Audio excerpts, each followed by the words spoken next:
शुरू। जी, सबसे पहले आप अपना परिचय दे दीजिए। देखिए, मेरा नाम नासिर खान है और राधना का निवासी हूं और वार्ड नंबर 30 से जिला पंचायत प्रत्याशी के रूप में जनता के बीच में हूं। अच्छा, पार्टी बताइए। पार्टी देखिए, मैं नेशनल लोकतांत्रिक पार्टी में काम करता था। वही संगठन जो है अभी डॉक्टर मसूद साहब के जाने के बाद चल रहा है, उसी का सहयोग लेकर के चुनाव मैदान में हूं। अच्छा, नेशनल लोकतांत्रिक पार्टी में आपने बहुत बड़ी सेवा दी, एक तरह से बहुत बड़ा काम किया, पार्टी एक उरूज तक पहुंची। फिलहाल में पार्टी अब एक शुरुआती दौर में ही कहा जाएगा, लेकिन अब मौजूदा सवाल है मौजूदा जिला पंचायत को लेकर, क्या मुख्य मुद्दे रहेंगे आपके? देखिए, मुद्दे हमारे नहीं है जी। हम लोग जो चुनाव लड़ रहे हैं या चुनाव लड़ने के लिए मैदान में आए, वो हम जनता के मुद्दों के लिए चुनाव लड़ने के लिए आए हैं। बहुत सारे उम्मीदवार अब तक चुनाव लड़े हैं और मैदान में भी हैं, वो अपने मुद्दों को लेकर के हैं। लेकिन नासिर खान ये पहला उम्मीदवार, पहला प्रत्याशी है कि जो जनता के मुद्दों को लेकर के चुनाव मैदान में है और उन्हीं के मुद्दों को लेकर के चुनाव लड़ना चाहता हूं। अच्छा। देखिए, आज मुद्दों की हम जहां तक बात करें तो गांव में आज एक भी दिन, मतलब ये समझिए, सेक्रेटरी नहीं मिलता 80% लोगों को। जी। 80% लोगों को लेखपाल नहीं मिलता है। जी। आज पानी की निकासी गांव में नहीं है। जी। आज रास्ते अच्छे नहीं हैं। जी। बिजली वालों का इतना जुल्म है जनता के खिलाफ, उनके लिए कोई बोलने वाला नहीं है। जी। जब चाहे मीटर उखाड़ कर ले जाएं, जब चाहे केबल काट के ले जाएं, मीटरों में अपनी मनमानी चल रही है। तो ये कुछ ऐसे मुद्दे हैं जनता के कि जिनको लड़ने वाला ईमानदारी से कोई नहीं है। जी। और हम कह सकते हैं, यानी 20 सालों में जितने लोग जिला पंचायत मेंबर बने हैं, उनको सिर्फ और सिर्फ जिला पंचायत मेंबर बनना था, कुर्सी हासिल करनी थी। और अगर उन्हें जिला पंचायत बन करके कुछ समाज की सेवा करनी होती तो वो सामाजिक मुद्दों पर जरूर लड़ाई लड़ते, लेकिन उन्होंने सामाजिक मुद्दों पर लड़ाई लड़ने का काम नहीं किया, बल्कि जिला पंचायत बन करके सिर्फ अपनी जेब और पेट भरने का काम किया है। ये हमारा कहना है। अच्छा, तो आप किस तरह से काम करना चाहेंगे इस फील्ड में? देखिए, हम ये पैगाम देना चाहते हैं जनता को कि अगर जनता ने हमें मौका दिया तो हम बिल्कुल निष्पक्ष और ईमानदारी के साथ जो भी धन दौलत जिला पंचायत से मिलेगी, वो हमारा हक और अधिकार नहीं है, वो जनता का हक और अधिकार है।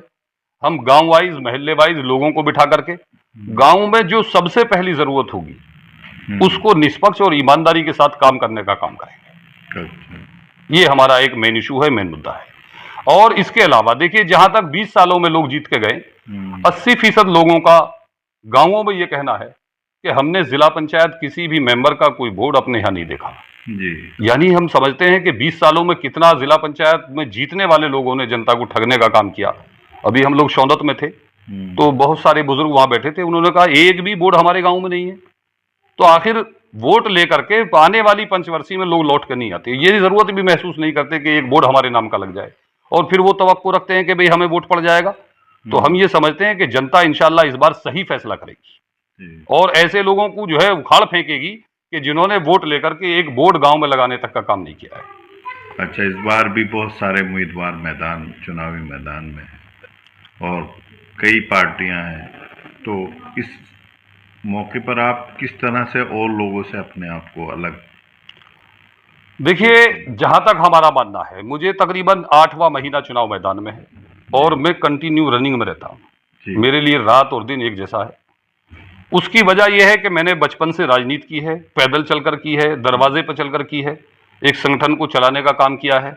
और मैं ये समझता हूं कि आज ये कह सकता हूं आपके दर्शकों से और क्षेत्र की जनता से कि आज जितने भी उम्मीदवार चुनाव मैदान में हैं और कल चुनाव होने तक जितने लोग आएंगे, इंशाल्लाह मेरे मुकाबले का एक भी उम्मीदवार नहीं है।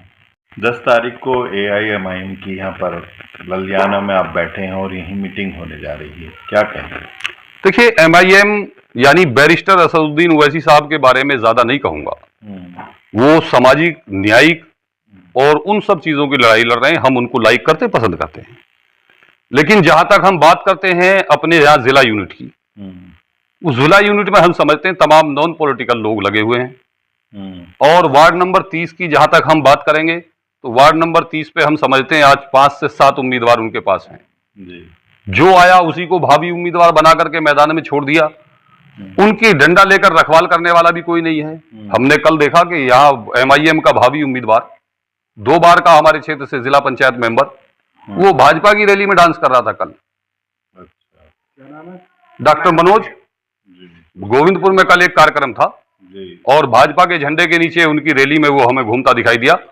तो हम तो ये सवाल भी करेंगे जिला यूनिट से और माननीय प्रदेश अध्यक्ष जी से एमआईएम के, कि ऐसे लोगों को जो एमआईएम की मसीहाई का दम भर रहे हैं और वो भाजपा के झंडे के नीचे डांस कर रहे हैं, क्या ऐसे लोगों के खिलाफ एमआईएम कार्रवाई नहीं करेगी? क्या बिल्कुल करनी चाहिए।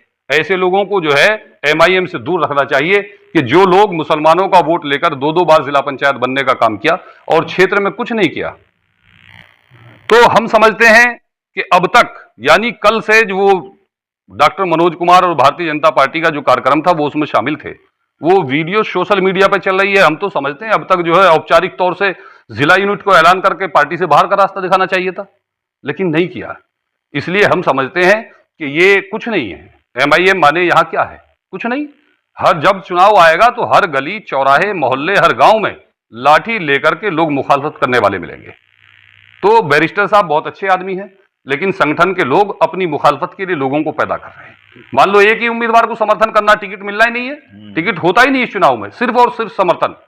राधना में कई 2 उम्मीदवार हैं, ललियाना में 3 उम्मीदवार हैं और दीगर कई जगह उम्मीदवार हैं। तो जब कल को एक समर्थन मिलेगा तो हम समझते हैं हर गांव हर गली चौराहे पर लाठी लेकर के मुखालफत करने वाले लोग एमआईएम के पैदा हुए। ये नहीं करना चाहिए था इन्हें। बाकी और मुझे ज्यादा इसके बारे में कुछ नहीं कहना है।